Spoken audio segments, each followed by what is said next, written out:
Ko izbirate pregrešno drage limuzine, imate na voljo Audi A8, Mercedes-Benz S, BMW-jevo 7, celo Rolls-Royce. In čeprav so vsi našteti lahko zelo hitri, nikoli niso športni. Kaj pa, če ob vsem udobju in prestižu vseeno zahtevate še športne vrline?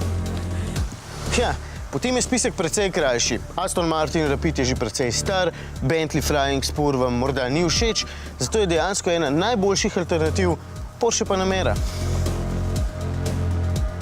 Vem, v misli se vam je najbrž prikradla prva generacija, ki res ni dobro izgledala, zato ste verjetno ta trenutek zamahnili z roko, češ, Ampak tiste ni več in nova je bistveno bolj simpatična, sploh takšna z oznako sport turizmom. Tole je nekakšen križanec med nizko limuzino in karavanom in preden drugič zamahnete z roko, češ, tako velik avto pa že ni športen, lahko povem, da sem se pred nekaj tedni s Panamero preganjal po dirkališču in nivo prijema je naravnost fantastičen. Tole seveda ni 911, ampak med zavoji se vseeno počuti izjemno suvereno.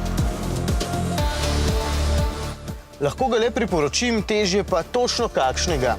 Tole zadaj je dovolj prostora celo za Luko Dončića, oba potnika sedita v pravih naslanjačih, vmes je širok naslon za roke, vsak si lahko nastavlja svojo temperaturo in še mnogo drugega.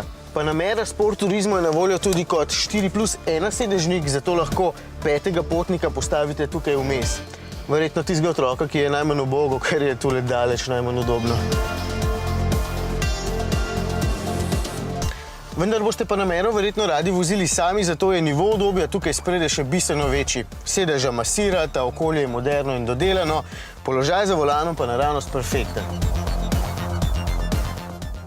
Panamero boste izbrali, ker hočete ob vsem udobju z brutalnimi pospeški še malce mučiti svoje organe, zato je za vas kar Panamera Turbo. 404 kW moči oziroma 550 konjičkov je dovolj, da se z mesta do stotice izstreli v 3,8 sekunde. V praksi pa to pomeni, da je potisk hrbta ob sedež tako brutalen, da vam vzame sapo. Stara finta z bankovcem na armaturni plošči bi v takem primeru sigurno delovala, sovoznik se ob močnem pospeševanju ne bi mogel skloniti naprej in ga pobrati. Lahko je glasna, če boste pritisnili tale gumb, sicer pa je neverjetno uglajena in mirna in seveda brutalno hitra. Vsaj 200 jurčkov vas bo stala takšnale, lahko pa je cenejša. Za moderne čase je dejansko najboljša tale, predzadnja tokrat, da vas ne zmedem s preširoko ponudbo, čeprav je motornih različic na voljo še kar nekaj. Panamera 4e Hybrid. Moči je podobno kot pri dizelski varianti in tudi zmogljivosti so podobne, je pa celo cenejša.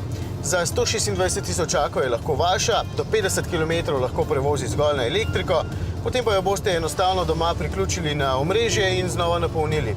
11 kWh ima kapaciteto baterija, sicer pa na daljših poteh lahko izkoriščate motor z notranjim izgorevanjem. Ni slab. Sploh ni slab. Jaz vem, katero bi vzel, če bi kupoval Panamero, pa vidim, da mi v denarnici nekoliko manjka. Nobene od omenjenih dveh, vzel bi tole in zraven dobil še tedenski abonma pri kiropraktiku za nastavljanje vratnih vretenc. Tole je Panamera Turbo S e-Hybrid, na voljo samo kot limuzina, bo pa verjetno kmalu tudi kot sport turizmo, pa vam pokažem, zakaj bi imel tole.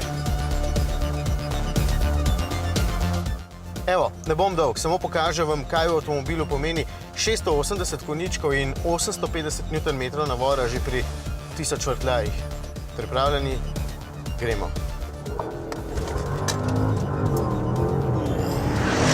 Tri sekunde do 100. Koliko prepovedan je tole, ker trenutno počnem. Ampak tudi fajn. Moram še enkrat.